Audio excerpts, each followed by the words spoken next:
जीवन की सार्थकता हमारा चित्त निरंतर ये चिंतन करता रहे कि कोई परम ईश्वर है जिसकी कृपा कटाक्ष से ही हमें सांसारिक उन्नति और अलौकिक परमानंद की अनुभूति होती है। उसी को परमेश्वर कहते हैं, परमात्मा कहते हैं, गुरु कहते हैं, उसी को परम पद कहते हैं। जहां भी रहो, जैसे भी रहो, सुमिरन परायण रहो। अगर नाम चल रहा है ना, तो मानो ईश्वर हमारे साथ है, फिर हमें कोई गिरा नहीं सकता। हमारा आहार और हमारा व्यवहार यदि दोनों शास्त्र सम्मत गुरुवाणी के अनुसार हो और हम गुरु उपदिष्ट नाम जप करें, तो काल से भी हमें डरने की जरूरत नहीं। समुझ जे आए शरण ते डरत ना काल डर। निरंतर यदि नाम जप होने लगे, उसके लिए कुछ दुर्लभ नहीं है, सब कुछ प्राप्त हो सकता है। ये संसार के जितने पद हैं, ये सेवा पद हैं। आज है, कल नहीं भी हो सकते हैं, लेकिन जो हमारा परम ईश्वर है, मालिक है, वो तो मेरा ही है, शाश्वत है। और हमारी जब तक उससे दृष्टि नहीं मिलेगी, उसका अनुभव नहीं होगा, तब तक हमारा अधूरा जीवन रहता है। परमात्मा साक्षात्कार करना ही मनुष्य जीवन का परम पद है। ये सेवाएं हैं। जैसे आपको जो पद मिला है, जितनी समाज आपसे सुखी हो पाएगी, ये वाहेगुरु की सेवा होगी, ये उस परम पद जो गुरुदेव हैं उनकी सेवा होगी। अगर हम फतेह नहीं कर पाए, तो फिर अभी हमने अपने गुरु को पहचाना नहीं। काम क्रोध लोभ मोह मद मत्सर, ये हमारे अंदर ही, किले के अंदर ही बैठे हुए हैं, और इनको फतेह करवा सकते हैं तो सिर्फ गुरु।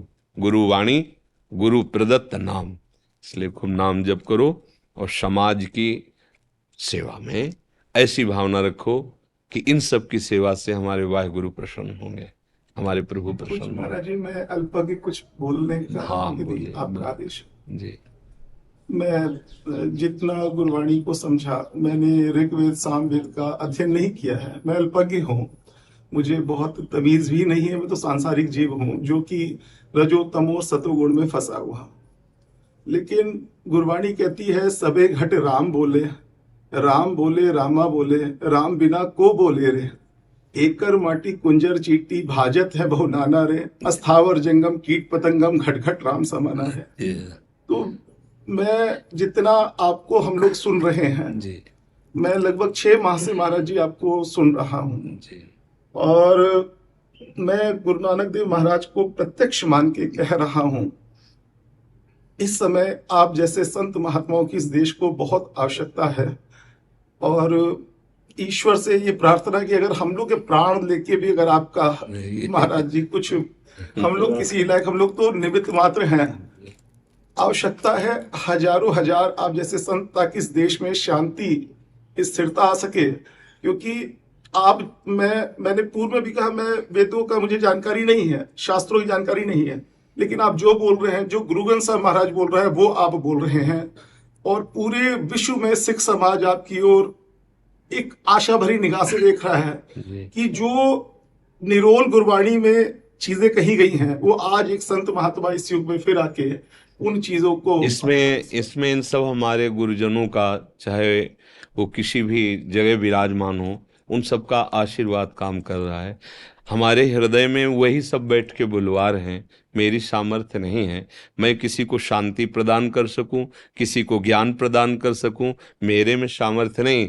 पर जो सामर्थ्यवान है वो बैठ करके बुलवा रहे हैं, उससे शांति हो रही। वो उन महापुरुषों को प्रणाम है जिनकी वाणी में ऐसी सामर्थ्य है, जो कृपा करके ऐसा हृदय में दे रहे हैं।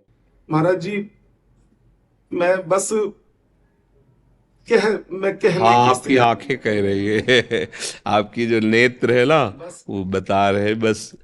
धन्यवाद पात्र है आपका भी हृदय, जो आप संतों के प्रति ऐसा भाव, क्योंकि पद आदि में रहते हुए आप गुरुवाणी को समझ रहे हैं, आप संतों को समझ रहे हैं, आप देश की शांति किस विषय में ये भी बात समझ रहे हैं। ये बड़ी कृपा है साहब की, गुरुदेव की बड़ी कृपा है आपके ऊपर। बस ऐसे ही चलते रहिए और हमारा जीवन महापुरुषों की कृपा से चल रहा है। महाराज जी, एक विनती है, परमात्मा से अरदास करिएगा कि हम लोगों को भी जैसे नाम सिमरन है, जैसे हम लोग कभी कर पाते हैं कभी नहीं कर पाते हैं, आप लोग तो अब स्वयं में ही सिद्ध हो चुके हैं। थोड़ा हम लोग के ऊपर भी ईश्वर की कृपा हो। हम लोग इस गृहस्थ जीवन में रहते हुए भी निर्लेप रहें और हाँ सदगति को प्राप्त हो। ये खास बात, ये निर्लेप शब्द जो है ना, ये बहुत जोर का शब्द है। गृहस्थी में रहते हुए, भोगों में रहते हुए निर्लेप, जो जल में कमल का फूल रहे, बहुत जोर की बात है कि जो किसी की अपेक्षा नहीं रखते, समस्त भोगों में रहते हुए भी किसी में भोगासक्त नहीं होते, ये गुरु प्रसाद से होता है। जो हमारे अंदर महत्व बैठ जाए नाम का, तो निरंतर चलने लगे। सब कुछ करते हुए नाम चल सकता है, बड़े से बड़े, जब युद्ध करते हुए नाम चल सकता है तो युद्ध से बड़ा कोई कार्य तो है नहीं। भगवान ने कहा गीता में, मां मनुष्मर युद्ध च, हमको वही गुरुदेव आदेश कर सकते हैं जो हम कर सकते हैं, अन्यथा नहीं। गुरु है, सर्वज्ञ है। तो जगत गुरु भगवान श्री कृष्ण कह रहे, मां मनुष्मर युद्ध च, मेरा स्मरण करते हुए युद्ध करो। अगर हम अभ्यास बनाए तो निरंतर नाम चल सकता है, और नाम निरंतर चल रहा है, फिर इसके आगे कुछ नहीं, फिर तो सब कुछ आ जाएगा। बिना पढ़े वेद आ जाएंगे, आपके हृदय में स्फुरित हो जाएंगे, वेद का सार स्फुरित हो जाएगा। जो छुपा हुआ माया में तत्व अपने आप को गुप्त रखे ना, वो आपके नेत्रों से बच नहीं पाएगा। जहां दृष्टि पड़ेगी वही वो दिखाई देगा। जैसे पहले अभी गुरुवाणी से आपने कहा ना, घट घट में वही बोल रहा है, घट घट में वही रमा है, चाहे हाथी हो, चाहे चींटी हो, चाहे देवता हो, चाहे ब्रह्मा हो, वही बोल रहा है। ये अनुभूति हो जाना, ये सिद्धावस्था का लक्षण। अनुभूत हो गई, घट घट में वही रमा है, बस बात बन गई। मैं एक तो आपके लिए ये गुरु घर का स्वरूपा लाया हूँ। हाँ आपसे विनती थी। जी और ये एक पुस्तक है, गुरु गोविंद सिंह जी महाराज ने अपना पूर्व जन्म भी लिखा है। जी।